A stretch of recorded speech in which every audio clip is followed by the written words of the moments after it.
বলছেন ফাকুলু ওয়াতামুল বাইস ওয়াল ফকির, তোমরা কুরবানির গোশত নিজেরা খাও, দুস্থ গরিব ফকির মিসকিনকে খেতে দাও।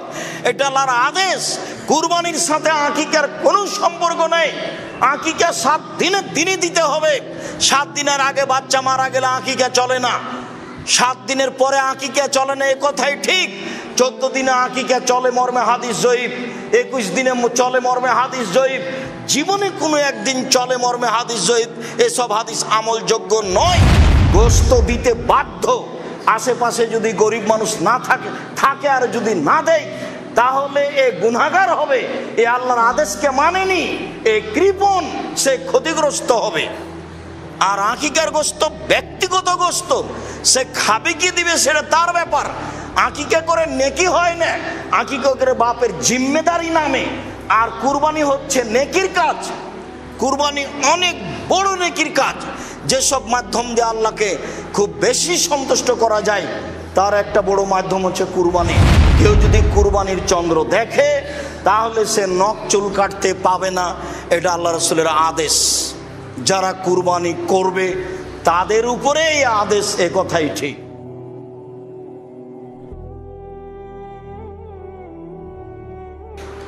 সম্মানিত মসজিদের মুসাল্লি, প্রশংসা আল্লাহর জন্য, শান্তি অবতীর্ণ হোক আল্লাহর রাসূলের উপর সাল্লাল্লাহু আলাইহি ওয়াসাল্লাম। আজ জুমার খুতবায় সংক্ষিপ্ত সময়ে বক্তব্যের বিষয় কুরবানি। কুরবানিকে সামনে রেখে এক গুরুত্বপূর্ণ সংক্ষিপ্ত তথ্যবহুল বিবরণের চেষ্টা করব ইনশাআল্লাহুল আজিজ। কুরবানি শব্দটি কুরব থেকে নির্গত, যার অর্থ হচ্ছে আল্লাহর নৈকট্য সন্তুষ্টি লাভ করা। যেসব মাধ্যম দিয়ে আল্লাহকে খুব বেশি সন্তুষ্ট করা যায়, তার একটি বড় মাধ্যম হলো কুরবানি করা। কুরবানি করে মানুষ আল্লাহকে খুব বেশি সন্তুষ্ট করতে পারে, যা একাধিক আয়াত হাদিস দ্বারা বোঝা যায়।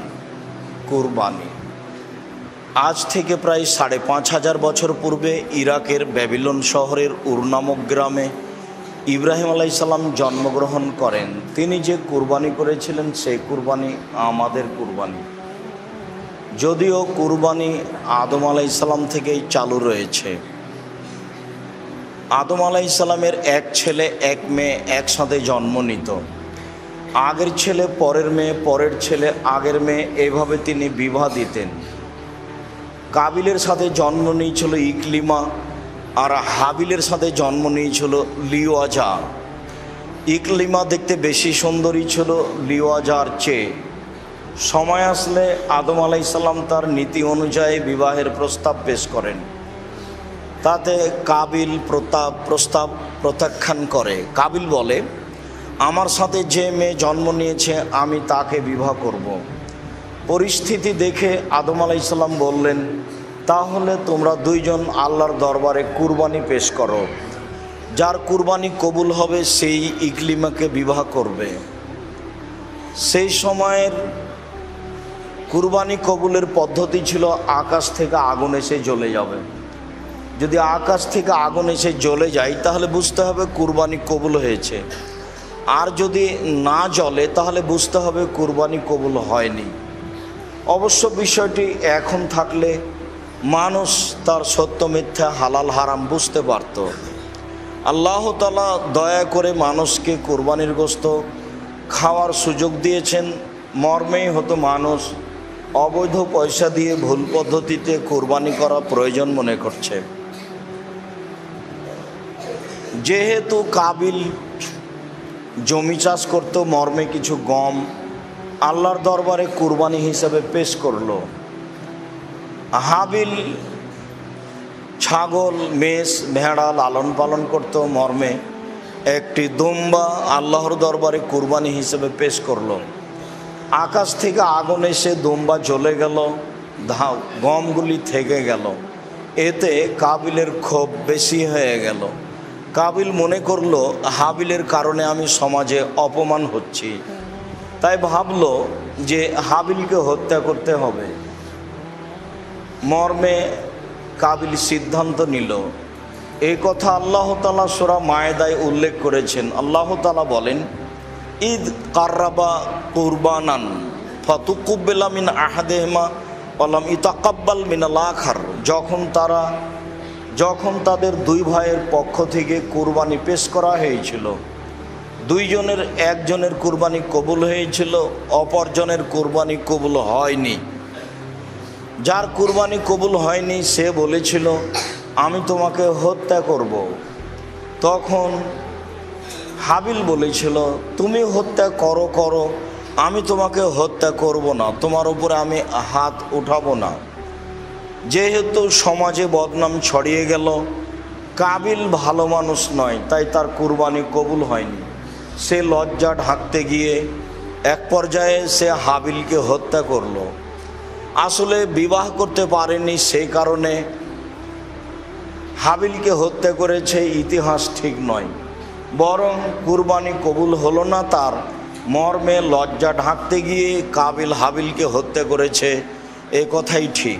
লাশ পড়ে আছে, কাবিল হাবিলকে কি করবে তা বুঝতে পারে না। দুটি কাক আসলো, মারামারি করলো, তাতে একটি কাক মারা গেল। জীবিত কাকটি মরে যাওয়া কাককে গর্ত খুঁড়ে মাটিতে পুঁতে দিল। কাবিল বুঝতে পারলো হাবিলকে কি করতে হবে, লজ্জিত হয়ে গর্ত খুঁড়ে মাটিতে হাবিলকে পুঁতে দিল। আমাদের নবী মুহাম্মদ সাল্লাল্লাহু আলাইহি সাল্লামের পক্ষ থেকে যে পদ্ধতি চালু হয়েছে, তাতে অমুসলিম মারা গেলে তাকে কাফন, জানাজা, গোসল ছাড়াই মাটিতে পুঁতে দিতে হবে, যা তিনি তার চাচা আবু তালেবের ব্যাপারে করেছিলেন। হাদিস বুখারী মুসলিম। আর মুসলিম মারা গেলে তার জানাজা, গোসল, কাফন দাফন সব রাসূল সাল্লাল্লাহু আলাইহি সাল্লামের পদ্ধতিতে হবে। আগের পদ্ধতিতে সে নীতি অনুযায়ী তাকে মাটিতে পুঁতে দিল। বলছিলাম আমাদের কুরবানি ইব্রাহিম আলাইহিস সালামের কুরবানি। ইব্রাহিম আলাইহিস সালাম তার স্ত্রী সারাকে সাথে নিয়ে এক এলাকা দিয়ে পার হচ্ছিলেন। সে এলাকায় স্বামী স্ত্রী পার হতে পারে না, তাই ইব্রাহিম আলাইহিস সালাম তার স্ত্রী সারাকে বলেছিলেন, সারা, এ এলাকা দিয়ে স্বামী স্ত্রী পার হতে পারে না, মর্মে আমরা দুইজন ভাই বোন হয়ে পার হয়ে যাব। তোমাকে যদি কেউ বলে এটা কে, তাহলে তুমি বলিও এটা আমার ভাই, আর আমি বলবো এটা আমার বোন। মর্মে তিনি বললেন এটা আমার বোন। তিনি তার স্ত্রীকে বললেন, সারা, আমি কিন্তু তোমার কথা বলে দিয়েছি, তুমি আমার বোন। তুমি যদি আমাকে মিথ্যুক প্রমাণ করো তাহলে এটা কেমন হবে? তুমি আমাকে মিথ্যুক প্রমাণ করো না।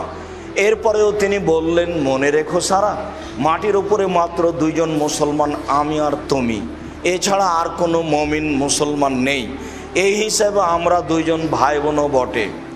অনেক কৌশলের পরেও ইব্রাহিম আলাইহিস সালাম তার স্ত্রীকে রক্ষা করতে পারলেন না। তার স্ত্রীকে স্বৈরাচারী শাসকের কাছে পাঠানো হলো। যখন স্বৈরাচারী শাসকের কাছে তিনি গেলেন, সে দাঁড়িয়ে তার সাথে অন্যায় করতে চাইল। সারা বললেন, থামেন, আগে ওযু হবে, 2 রাকাত সালাত হবে, তারপরে কথা হবে। সারা ওযু করলেন, 2 রাকাত সালাত আদায় করলেন, তারপরে বললেন, আল্লাহুম্মা ইন কুনতু আমানতু বিকা ওয়া বিরাসূলিকা ওয়া আহসানতু ফারজি ইল্লা যাওজি। আমি যদি তোমাকে বিশ্বাস করে থাকি আর তুমি তোমার নবী ইব্রাহিমকে নবী বলে বিশ্বাস করে থাকি, আমি যদি আমার জীবনে কোনোদিন অশ্লীল জেনার কাজে লিপ্ত না হয়ে থাকি, তাহলে এই নির্জন ঘরে যেন এই লোক আমার গায়ে হাত লাগাতে পারে না। তার কথা শেষই হয়নি, স্বৈরাচারী শাসক অজ্ঞান হয়ে পড়ে গেল। ঘটনা 3বার ঘটলো। তখন স্বৈরাচারী শাসক বলল, এই তোমরা কে রয়েছ? তোমরা তো আমার কাছে শয়তান পাঠিয়েছ, ভালো মানুষ পাঠাওনি, তোমরা একে নিয়ে যাও। এরপরে একে একটা মহিলা উপঢকন হিসাবে দাও, যার নাম হাজেরা। অত্র বুখারী মুসলিমের বিবরণের এখানে একটি কথা বলতে চাই যে, মনে রাখবেন জীবনে যার উপকার করবেন সে আপনার ক্ষতি করবে, এটাই স্বাভাবিক। তবে ক্ষতি সাধন মনে করেই উপকার করতে হবে। সারা স্বৈরাচারী শাসককে 3বার দোয়া করে রক্ষা করলেন।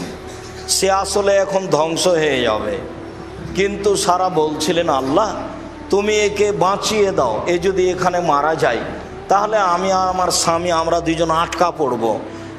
এ বলবে বা এর লোকেরা বলবে যে আমি তার স্বামীকে, আমি সেই লোককে হত্যা করেছি। তখন আমরা হত্যার দোষে আমি আর আমার স্বামী ইব্রাহিম আটকা পড়ব। তুমি একে এই বিপদ থেকে রক্ষা করো। তিনবার আল্লাহর দরবারে দোয়া করে সারা তাকে বিপদ থেকে রক্ষা করলেন। শেষ পর্যন্ত স্বৈরাচারী শাসক বলল, সারা হলো শয়তান। এই তোমরা কে রয়েছ? এ তো শয়তান। তোমরা তো আমার কাছে শয়তানকে পাঠিয়েছ, মানুষকে তো পাঠাওনি। তোমরা একে নিয়ে যাও, একে একটা হাদি উপঢকন দাও যার নাম হাজেরা। সারা হাজারাকে সাথে নিয়ে ইব্রাহিম আলাইহিস সালামের কাছে গেলেন। ইব্রাহিম আলাইহিস সালামের কাছে গিয়ে বললেন, স্বৈরাচারী শাসককে আল্লাহ ধ্বংস করেছে, তার উদ্দেশ্য সফল হয়নি। সে একটা কাজের মেয়ে সাথে দিয়েছে যার নাম হাজেরা। ইব্রাহিম আলাইহিস সালাম তার স্ত্রী সারা ও কাজের মেয়ে হাজেরাকে সাথে নিয়ে স্বদেশ চললেন। এক পর্যায়ে সারা হাজেরাকে বললেন, দেখো হাজেরা, আমাদের তো কোনো ছেলে মেয়ে নেই, আমরা তো বেশ বয়সের হয়ে গেছি, তুমি আমার স্বামীর সাথে বিবাহ বন্ধনে আবদ্ধ হও, যদি আমাদের কোনো ছেলে মেয়ে জন্ম নেয়। হাজেরা বললেন, দেখেন যা আছি ভালো আছে, বিবাহ হয়ে গেলে হয়তো ভালোবাসায় ফাটাল ফাটতে পারে, তো বিবাহ না হওয়াই ভালো। বারবার বলার কারণে এক পর্যায়ে ইব্রাহিম আলাইহিস সালাম হাজেরাকে বিবাহ করলেন। মর্মে ইসমাইল আলাইহিস সালাম জন্ম নিল। ইসমাইল আলাইহিস সালাম জন্ম নিলেই যা হওয়ার তাই হলো। হাজেরা এবং সারার মধ্যে ভালোবাসায় দেখা দিল তফাৎ। পরিস্থিতি দেখে ইব্রাহিম আলাইহিস সালাম তার স্ত্রী হাজেরা এবং দুধের ছেলে ইসমাইলকে সাথে নিয়ে বনবাস স্বরূপ চললেন কাবা ঘরের পাশে। সেখানে কাবা ঘর ছিল না। বিবরণে এসেছে, ফাওয়াজা হুমাইন্দা দাওহাতা ফাওকা জামজামা আলাল মসজিদে। ইব্রাহিম আলাইহিস সালাম তার স্ত্রী এবং তার ছেলেকে কাবা ঘরের পাশে জমজম কূপের উপরে রেখে দিলেন। রেখে দিয়ে তিনি উল্টা বাড়ির পথে চললেন। পিছনে পিছনে স্ত্রী হাঁটতে লাগলেন। স্ত্রী বলতে লাগলেন, আপনি কোথায় যাচ্ছেন? আপনি কোথায় যাচ্ছেন? আপনি আমাকে কিছু বলছেন না কেন? আপনি এমন একটা উপত্যকায় ছেড়ে যাচ্ছেন যেখানে মানুষজন তো নেই, ঘাস পাতাও নেই, আপনি আমাকে কিছু বলবেন তো? আপনি কি এইভাবে নির্মমভাবে আল্লাহর আদেশে চলে যাচ্ছেন? আল্লাহ কি আপনাকে এভাবেই চলে যেতে বলেছেন? আপনি এমন একটা জায়গায় যেখানে যাচ্ছেন যেখানে মানুষ পানিজন খাওয়ার কোনো ব্যবস্থাই নাই, আপনি আমাকে কিছু বলবেন না? আল্লাহ কি আপনাকে এইভাবে চলে যেতে বলেছেন? উত্তরে তিনি বললেন, না। হ্যাঁ, তখন তিনি মুখ ঘুরিয়ে বলেছেন, তা বোঝা যায় না। চলার পথেই সামনের দিকে মুখ করে বলেছেন, হ্যাঁ। তবে তিনি এ কথা বলেননি কোনো সমস্যা হবে না, থাকো। তবে তিনি এ কথা বলেননি কোনো চিন্তা করেন না, তুমি কোনো চিন্তা করো না, কোনো সমস্যা হবে না, এরকম কোনো কথা তিনি সান্ত্বনামূলক বলেননি। যেতে যেতে যখন সানিয়া পাহাড়ের পাশে চলে গেলেন, তখন উল্টা ফিরে তিনি কাবা ঘরের দিকে লক্ষ্য করলেন। কাবা ঘরের দিকে লক্ষ্য করে তিনি পরিবারের জন্য দোয়া করতে লাগলেন। পরিবারের প্রতি তার ভালোবাসার অভাব ছিল না। উপর থেকে আদেশ হয়েছে, ছেলে মেয়েকে এইভাবে রেখে চলে যেতে হবে, স্ত্রী পরিবারকে এইভাবে রেখে চলে যেতে হবে, এটাই আদেশ। বড় বিপদে পড়েছেন তিনি, এর নাম পরীক্ষা। তিনি স্ত্রী ছেলেকে এইভাবে রেখে গিয়ে কিছুদূর আগিয়ে গিয়ে সানিয়া পাহাড়ে গিয়ে কাবা ঘরের দিকে লক্ষ্য করে হাত তুলে বলছেন, রব্বানা ইন্নী আসকান্ত মিন দুরিয়াতি বেওয়াদে বেওয়াদিন ইন্দা গায়রে জারইন ইন্দা বাইতিকাল মুহাররম। হে আমার প্রতিপালক, আমার পরিবারের কিছু অংশকে তোমার কাবা ঘরের পাশে রেখে দিলাম যেখানে মানুষজন ঘাস পাতা কিছুই নেই। একটু আগে স্ত্রী যা বললেন, একটু পরে স্বামী তাই বললেন। তবে তিনি কাবা ঘরের দিকে মুখ করে হাত তুলে আহাল পরিবারের জন্য দোয়া করছিলেন। তিনি বলছিলেন, হে আমার প্রতিপালক, তোমার আদেশেই আমি আমার স্ত্রী এবং আমার দুধের ছেলেকে এই উপত্যকায় যেখানে মানুষজন নেই, ঘাস পাতা নেই, সেখানে রেখে গেলাম। কিভাবে থাকবে তা আমি জানি না, কি খেয়ে থাকবে তা আমার জানা নাই। তুমি আদেশ করেছ, তোমার আদেশ পালনার্থে আমি আমার দুধের সন্তান, আমি আমার স্ত্রীকে রেখে চলে গেলাম। তিনি চলে গেলেন। ফালাম্মা বালাগা মা হুসায়, যখন বাচ্চা দৌড়াদৌড়ি করতে পারে এরকম পর্যায়ে তিনি স্বপ্নে দেখছেন আমার ছেলেকে কুরবানি করতে হবে। তিনি ফিরে আসলেন, এসে বলছেন, বোনাইয়া ইন্নি আরা ফিল মানামে আন্নি আসবাহকা ফানজুর মা যা তারা। ও আমার আদরের ছেলে, আমি স্বপ্নে দেখছি তোমাকে কুরবানি করছি, তোমাকে কুরবানি করতে হবে। মাজা তারা, তোমার মতামত কি, তুমি কি বলতে চাও? ছোট ছেলের কাছে ইব্রাহিম আলাইহিস সালাম 90 বছরের বৃদ্ধ মানুষ, চুলদাড়ি পেকে গেছে, পরামর্শ চাচ্ছেন। ছোট বাচ্চা ছেলে দৌড়াদৌড়ি করতে পারে, দেখতে যখন খুব সুন্দর লাগে। এই সময়ে ছেলে উত্তরে বলছে, আবাতি ফাল মা তোমারও সাতাজুদিন ইনশাআল্লাহ মিনাস সাবিরিন। আব্বা, আপনি যা স্বপ্নে দেখেছেন তা বাস্তবায়ন করুন, আপনি আমাকে ধৈর্যশীল পাবেন। অত্র বিবরণে বোঝা যায় ইব্রাহিম সালাম তার ছেলেকে কুরবানি করার জন্য হাত পা বেঁধেছিলেন, এই কথা মিথ্যা। কুরবানি করার জন্য তিনি চোখে কাপড় দিয়েছিলেন, এই কথা মিথ্যা। তার ছুরিতে লোহা লাগিয়ে দিয়ে ধার বন্ধ করে দেওয়া হয়েছিল, এই কথা মিথ্যা। চোখের সামনে দেখে দেখে ছেলেকে কুরবানি করতে হবে, এটাই আদেশ। 90 বছরের বৃদ্ধ মানুষ, চুলদাড়ি পেকে গেছে, মিনা মাঠে ফাঁকা জায়গায়, দুই ধারে প্রায় 20 তলার সমান উঁচু পাহাড়, নিচে সমতল জায়গায়। ফাসলামা ওয়াতাল্লাহুলিল জাবিন, বাপ ভাইয়েরা একমত, বাপও ছেলেকে কুরবানি করবে, ছেলেও তাতে রাজি। ছেলেকে উপুড় করে তিনি শয়ে দিলেন, মুখমণ্ডল নিচের দিকে আছে, মাথার পিছন দিক উপরের দিকে আছে। দর্শক বলতে ফেরেশতা আল্লাহ, মানুষজন কেউ নেই। বৃদ্ধ মানুষ তার ছেলেকে উপুড় করে শয়ে দিয়ে বারবার ছুরি চালাচ্ছেন। মহান আল্লাহ বলছেন, ইব্রাহিম কাদ সাদ্দাক্তা রুইয়া, তুমি তোমার স্বপ্নকে বাস্তবায়ন করেছো, তোমার ছেলেকে কুরবানি করতে হবে, এই ঠেকা আমার বাঁধেনি। আসলে তোমাকে আমি পরীক্ষা করছিলাম, তুমি পরীক্ষায় পাস করতে পারো কিনা। অফাদাই না হু বেজিবিন আজিম, আমি তোমার ছেলেকে, আমি ইব্রাহিমের ছেলেকে বড় কুরবানির মাধ্যমে ছাড়িয়ে নিলাম। বেজিবিন আজিম, এটা হচ্ছে বড় কুরবানি। কুরবানি একটা বড় কাজ, স্বাদের জিনিস কুরবানি করতে হবে, যার সাথে অনেক ভালোবাসা আছে, যা দেখতে অনেক ভালো। আল্লাহর পক্ষ থেকে বড় দয়া, ছেলের পরিবর্তে দুম্বা উপস্থিত করেই আল্লাহ তাআলা বলছেন, আমি পশুর মাধ্যমে তার ছেলেকে ছাড়িয়ে নিলাম। সম্মানিত মসজিদের মুসল্লি, যারা অনলাইনে আমাদের সাথে আছেন, আমরা সবাইকে বলছিলাম যে সত্যই এই কুরবানি একটি বড় কুরবানি, যা আল্লাহকে সন্তুষ্ট করার বড় মাধ্যম, যা আমরা সংক্ষিপ্ত ইতিহাসে আপনাদের সামনে পেশ করছিলাম। আমাদের কুরবানি এই কুরবানি, যেই কুরবানি ইব্রাহিম আলাইহিস সালাম করেছেন। এ ব্যাপারে আল্লাহ তাআলা বলেন, ওয়ালিকুল্লি উম্মাতিন জাআলনা মানসাকা, আমি প্রত্যেকটা সম্প্রদায়ের জন্য কুরবানির ব্যবস্থা করেছি। লিয়াযকুরুসমাল্লাহ, তারা যেন আল্লাহর নামে তাদের পশুকে কুরবানি করতে পারে। আল্লাহ তাআলা বলেন, লা ইয়ানাল্লাহু লুহুমুহা ওয়ালা দিমাউহা ওয়ালাকিন ইয়ানালুহু তাকওয়া মিনকুম, নিশ্চয় মানুষের কুরবানির গোশত, নিশ্চয় মানুষের কুরবানির রক্ত আল্লাহর নিকটে পৌঁছে না, নিশ্চয় মানুষের অন্তর আল্লাহর নিকটে পৌঁছে। যার অন্তর পরিষ্কার, যার পয়সা বৈধ, তারই কুরবানি কবুল হয় মাত্র, অন্য মানুষের কুরবানি কবুল হয় না। যার এ বিষয়ে অন্তর পরিষ্কার নয়, যে আল্লাহকে সন্তুষ্ট করার জন্য কুরবানি করতে পারে না, স্বার্থের উপরে কুরবানি করে, তার কুরবানি কবুল হয় না, এ কথাই ঠিক। অত্র আয়াতে যা আল্লাহ তাআলা বলেন, আল্লাহ তাআলা বলেন, ফাসাল্লি লিরাব্বিক ওয়ানহার, মুহাম্মদ সাল্লাল্লাহু আলাইহি সাল্লাম, আপনি আপনার প্রতিপালককে সন্তুষ্ট করার জন্য কুরবানি করুন আর সালাত আদায় করুন। আপনি আপনার প্রতিপালককে সন্তুষ্ট করার জন্য সালাত আদায় করুন, কুরবানি করুন।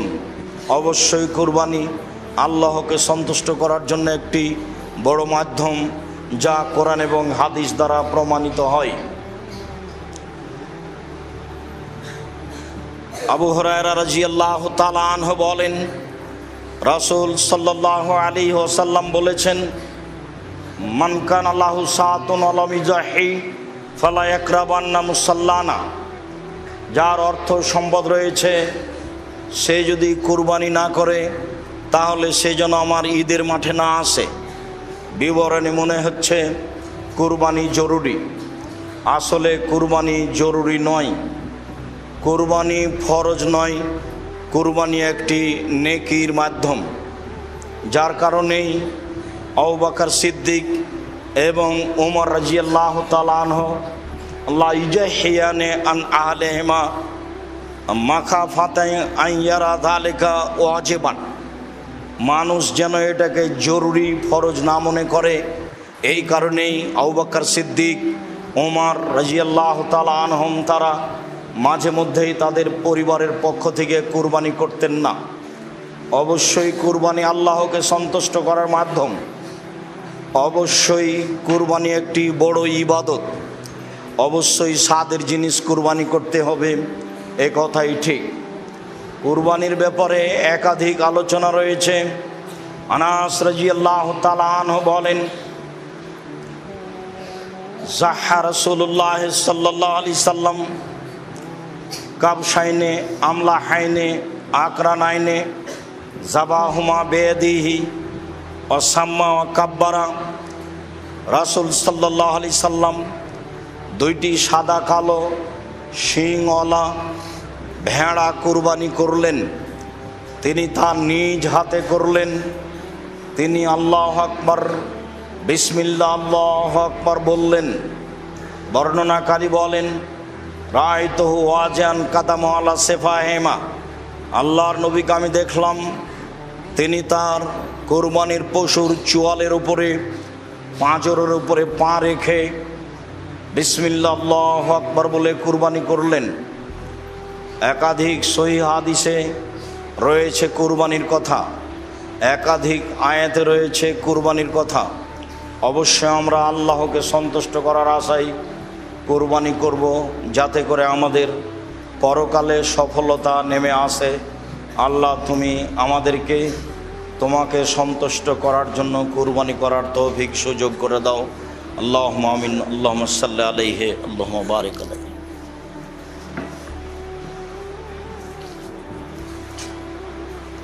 আলহামদুলিল্লাহ ওয়াহদা ওয়াসসালাতু ওয়াসসালামু আলা মান লা নাবিয়্যা বাদা। আমরা এখন আলোচনা করি কুরবানির পশুর ধরন। তারপর কুরবানি 7 ভাগে একজনের পক্ষ থেকে ও কুরবানির গোশতের বিবরণ। জাবের রাদিয়াল্লাহু তাআলা আনহু বলেন, রাসূল সাল্লাল্লাহু আলাইহি সাল্লাম বলেছেন, লা তাযবাহু ইল্লা মুসিন্না, পৃথিবীর মানুষ তোমরা দাঁত ছাড়া কুরবানি করো না। অত্র মুসলিম গ্রন্থের হাদিসে প্রমাণিত হয় যে দাঁত দেখেই কুরবানি করতে হবে। যারা মুসিন্না শব্দের অর্থ গ্রহণ করেছেন এই মর্মে যে 1 বছর হলেই গরু ছাগল এগুলো কুরবানি করা যায়, তারা ভুল বুঝেছেন, এ কথাই ঠিক। দাঁত দেখেই কুরবানি করতে হবে। মুসিন্না মূলত ওই পশু, ওই ছাগলকে বলা হয় যার দুধের দাঁত উঠে গিয়ে আবার দাঁত বের হয়েছে, তাকে মুসিন্না বলা হয়। তবে সাধারণত ছাগল দাঁতে 1 বছরে, গরু দাঁতে 2 বছরে, উট দাঁতে 5 বছরে, মানুষ দাঁতে 7 বছরে।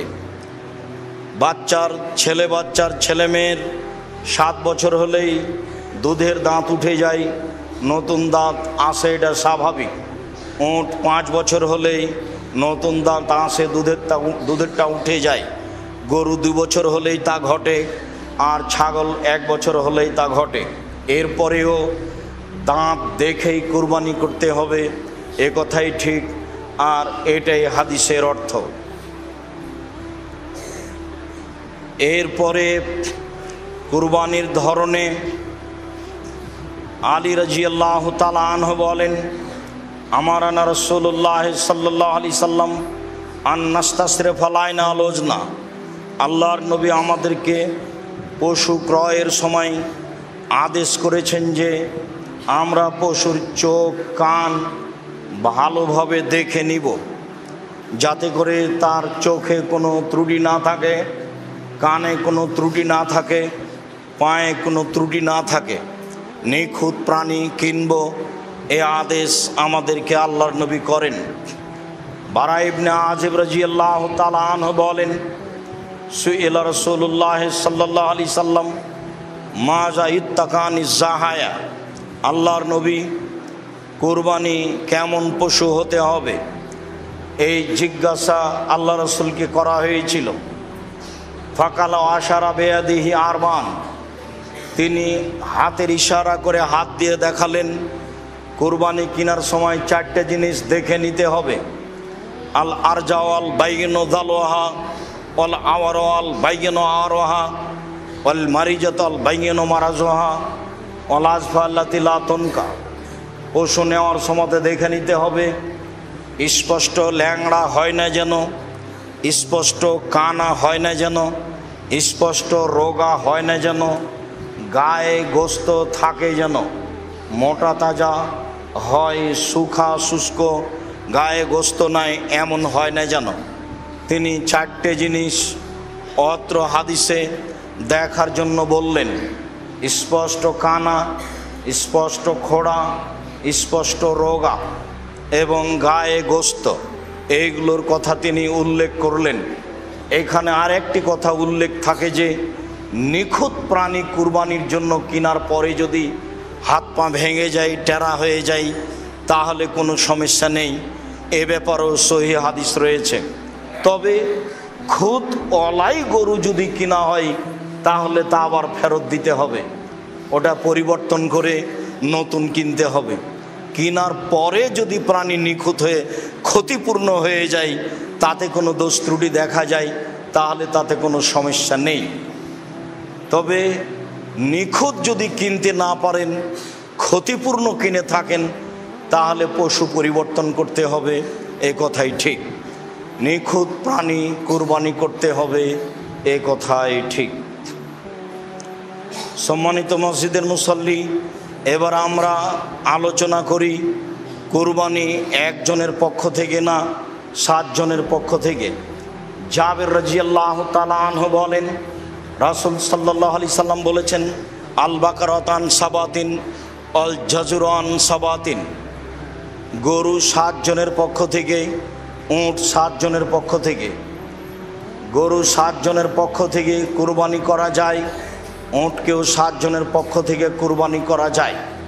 ইবনে আব্বাস রাদিয়াল্লাহু তাআলা আনহু বলেন, কুন্না মান নবী সাল্লাল্লাহু আলাইহি সাল্লাম ফি সাফারিন ফাহাজার আল আজহা, আমরা একদা রাসূলের সাথে সফরে ছিলাম, কুরবানির সময় হয়ে গেল। ফাস্তারাকনা ফিল বাইরাতে আশারা অফিল বাকারাতে সাবা, আমরা উটে 10 জন অংশগ্রহণ করলাম আর গরুতে 7 জন অংশগ্রহণ করলাম। অত্র দুইটি সহিহ হাদিসে বোঝা যায় যে 7 জন একটি গরুতে অংশগ্রহণ করতে পারে, 10 জন একটি উটে অংশগ্রহণ করতে পারে।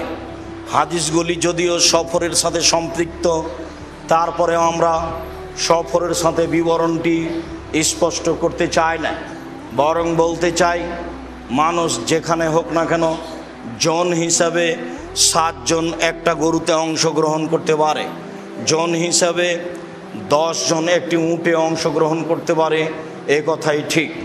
তবে একটি গরুতে 7টি পরিবার অংশগ্রহণ করতে পারে, একটি উটে 10টা পরিবার অংশগ্রহণ করতে পারে, এ কথা ঠিক নয়। আমাদের দীর্ঘ 26 বছরের তদন্তে এরকম কোনো সহিহ হাদিস আমাদের নজরে আসেনি যাতে 7 পরিবার একটি গরুতে অংশগ্রহণ করবে, যাতে 10 পরিবার একটি উটে অংশগ্রহণ করবে।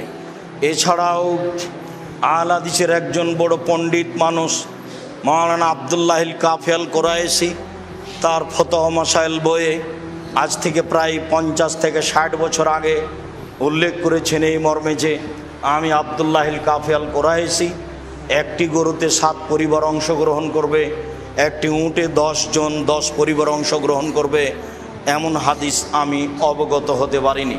অবশ্যই 7 জন আর 7 পরিবার, 10 জন আর 10 পরিবার এক নয়। সম্মানিত মসজিদের মুসল্লি, সম্মানিত দেশবাসী, যারা আমরা অবগত আছি 7টি পরিবারের পক্ষ থেকে একটি গরু কোরবানি করা যায়। অবশ্যই তারা জনকে ধরেই বলছি। আমি অবশ্যই এখানে বলতে চাই, যারা খুব জোর দিয়ে এভাবে বলছে তাদেরকে এত শক্ত পথ থেকে ফিরে আসাই ভালো। বলা যেতে পারে তার পক্ষ থেকে যে একটা গরুতে একটা পরিবারই উত্তম, একটা ছাগলে একটা পরিবারই উত্তম। 7 পরিবারের পক্ষ থেকে দেওয়া যায়, হালকা হওয়া ভালো। কিন্তু বলার গতিটা এমন যে বলে এইভাবে, কে বলছে একটা গরুতে 7 পরিবার অংশগ্রহণ করা যাবে না? তার বলার গতিতে মানুষ যেটা সঠিক সুন্দর সেটা পায় না। বলার ঢং গতি খুব শক্ত, যার কারণে সঠিক যেটা সেটা থেকে মানুষ দূরে থেকে যাচ্ছে। সম্মানিত মসজিদের মুসল্লি, যারা অনলাইনে দেশের বিদেশের বিভিন্ন স্থান থেকে আমাদের সাথে অংশগ্রহণ করেছেন, করবেন বলে আমরা আশাবাদী, তাদেরকে আমরা বলতে চাই, একটি পরিবারের পক্ষ থেকে একটি প্রাণী কুরবানি করতে হবে মর্মে একাধিক হাদিস রয়েছে। কয়েকটি বুখারী মুসলিম থেকে পেশ করি, পরে আরও পেশ করব ইনশাআল্লাহ। সম্মানিত মসজিদের মুসল্লি, জাবির রাদিয়াল্লাহু আয়েশা রাদিয়াল্লাহু তাআলা আনহা বলেন, আমার রাসূলুল্লাহ সাল্লাল্লাহু আলাইহি সাল্লাম বেকাবসিন আকরানা, আল্লাহর নবী একটি সিংওয়ালা ভেড়া ক্রয়ের জন্য আদেশ করলেন। এতাও ফি সাওয়াদিন ওয়ায়াবরকু ফি সাওয়াদিন অঞ্জরু ফি সাওয়াদিন, যেই ভেড়াটি খাবে কালোতে, হাঁটবে কালোতে, শুইবে কালোতে, যার মুখ কালো, যার পা কালো, যার পেট কালো। বিবরণে হয়তো আল্লাহ রাসূল কালো প্রাণীকেই বেশি প্রাধান্য দিয়েছেন। বিদ্বানগণ বলতে চান কালো প্রাণীর গোশতে স্বাদ বেশি, অন্যান্য প্রাণীর গোশতে স্বাদ কম, এমনটা হতেও পারে। তবে এর রহস্য আমরা স্পষ্ট রাসূল সাল্লাল্লাহু আলাইহি সাল্লামের পক্ষ থেকে অবগত নই। তিনি বলেছিলেন, আনাসকে ক্রয় করতে যাও, একটি ভেড়া কিনো যেটা কালোতে হাঁটে, কালোতে খায়, কালোতে শয়। ফাউতিয়া বিহি লিযিহবিহি, এই কুরবানি ভেড়া তার নিকটে নিয়ে যাওয়া হলো। ফাকালা লিআয়েশা, আয়েশা রাদিয়াল্লাহু তাআলা আনহাকে তিনি বললেন, হালুমিল মুদিয়া ওয়াস হাজিয়া বিহাজারিন, আয়েশা ছুরি নিয়ে আসো এবং পাথরের মাধ্যমে তাকে ধারালো করে নিয়ে আসো। ছুরি ধারালো কাজটি আমাদের দেশে পুরুষ মানুষে করে। আল্লাহর নবী আয়েশাকে বলছেন, আয়েশা ছুরি ধারালো করে নিয়ে আসো। ফাফালাত, আয়েশা তাই করলেন। স্ত্রীর নাম ধরে ডাকতে হয় এ কথাই ঠিক। অত্র হাদিসে যা প্রমাণ হয়, একটু আগে বুখারী মুসলিমের হাদিসে যা ইব্রাহিম আলাইহিস সালামের ব্যাপারে প্রমাণ হয়েছে, স্ত্রীও স্বামীর নাম ধরে বলতে পারে। তাই তার স্ত্রী বলেছিলেন, আয়না তাজাব ইব্রাহিম, ইব্রাহিম আপনি কোথায় যাচ্ছেন আর আমাদেরকে উপত্যকায় ছেড়ে যাচ্ছেন যেখানে মানুষজন নেই, ঘাস পাতা পশু প্রাণী নেই। আয়েশা রাদিয়াল্লাহু তাআলা আনহা বলেন, ফাখাজা ওয়াখাজাল কাবসা, তিনি ছুরি হাতে নিলেন এবং ভেড়াটা হাতে নিলেন। ফাজাহ, তারপরে তিনি তাকে ফেলে দিলেন। ফেলে দিয়ে চোয়ালের উপরে পা চাপিয়ে তিনি বলছেন, আল্লাহুম্মা তাকাব্বাল মিন মুহাম্মদ ওয়া আলে মুহাম্মদ, আল্লাহ তুমি এই ভেড়া কবুল করো মুহাম্মাদের পক্ষ থেকে, তার পরিবারের পক্ষ থেকে। বিসমিল্লাহ আল্লাহু আকবার, বিসমিল্লাহ আল্লাহু আকবার বলে এই দোয়া পড়ে তিনি পশু কুরবানি করলেন। একটি ভেড়া কুরবানি করলেন তার পক্ষ থেকে, তার পরিবারের পক্ষ থেকে। হাদিস বুখারী মুসলিম। সম্মানিত মসজিদের মুসল্লি, আয়েশা রাদিয়াল্লাহু তাআলা আনহা বলেন, কানান নবী সাল্লাল্লাহু আলাইহি সাল্লাম এজা আরাদা ইউজাহিয়া, যখনই আল্লাহর নবী কুরবানির ইচ্ছা পোষণ করতেন তখনই ইস্তারাবে কাবসাইনে, দুইটি ভেড়া নিতেন। আজিমাইনে বড়, সামিনাইনে মোটা তাজা, আকরানাইনে শিংওয়ালা, আমলাহাইনে সাদা কালো, মওজুয়াইনে অন্ডকোষ বের করা। পাঁঠা কুরবানি না দেওয়াই ভালো। যেগুলোতে অন্ডকোষ বের করা আছে, যাকে আমরা খাসি বলি, সেটাই কুরবানি করা উত্তম। যারা বলেছে খাসি নিখুঁত পাঁঠাই দিতে হবে, তারা শরীয়ত ভুল বুঝেছে, আর না হলে না জানার কারণে বলেছে। আল্লাহর নবী নিজে দুইটা ভেড়া কিনলেন, মোটা তাজা, বড়, শিংওয়ালা, সাদা কালো, অন্ডকোষ বের করা। জাবাহা আহাদাহুমা লেমান শাহেদা লিল্লাহি বিত্তাউহিদে ওয়া শাহেদাল্লাহু বিল বালাগা, ওদের নামে তিনি জবে করলেন যারা এক আল্লাহ বলে সাক্ষ্য দেয়, যারা তার রেসালাত পৌঁছেছেন তিনি তার দায় দায়িত্ব এই বলে সাক্ষ্য দেয়, তাদের জন্য তিনি একটি পশু কুরবানি করলেন। ও জাবাহাল আখারা আন মোহাম্মদিন ও আলে মোহাম্মদিন, মোহাম্মদ সাল্লাল্লাহু আলাইহি সাল্লাম তার পক্ষ থেকে এবং তার পরিবারের পক্ষ থেকে আরেকটি পশু ভেড়া কুরবানি করলেন। অত্র সহিহ হাদিস প্রমাণ করে যে একটি পরিবারের পক্ষ থেকে একটি প্রাণী কুরবানি করতে হবে। 2, 3 আয়েশা রাদিয়াল্লাহু তাআলা আনহা বলেন, নাহার রাসূলুল্লাহ সাল্লাল্লাহু আলাইহি ওয়াসাল্লাম ফি হাজ্জাতিল বিদায়ে আন আজওয়াজিহি বাদনাতান ওয়াহিদা, রাসূল সাল্লাল্লাহু আলাইহি সাল্লাম তার পরিবারের পক্ষ থেকে বিদায় হজে একটি গরু কুরবানি করেছিলেন। অত্র সহিহ হাদিস প্রমাণ করে রাসূল সাল্লাল্লাহু আলাইহি সাল্লাম পরিবারের পক্ষ থেকে একটি প্রাণী কুরবানি করেছিলেন। মেখনাব ইবনে সুলাইম রাদিয়াল্লাহু তাআলা আনহু বলেন, কুন্না মান নবী সাল্লাল্লাহু আলাইহি ওয়াসাল্লাম ওয়াকুফান বিআরাফা, আমরা একদা আল্লাহ রাসূলের সাথে আরাফার মাঠে অবস্থান করছিলাম। সামাইতুহু ইয়াকুল, আমি রাসূল সাল্লাল্লাহু আলাইহি সাল্লামকে বলতে শুনলাম, তিনি বললেন, ইয়া আইয়ুহান নাস ইন্না আলা কুল্লি আহলি বাইতিন ফি কুল্লি আমিন উজিয়া, মনে রেখো প্রত্যেকটা পরিবারের পক্ষ থেকে প্রতি বছর একটি প্রাণী কুরবানি করতে হবে। মনে রেখো প্রত্যেকটা পরিবারের পক্ষ থেকে অন্তত একটি প্রাণী কুরবানি করতে হবে।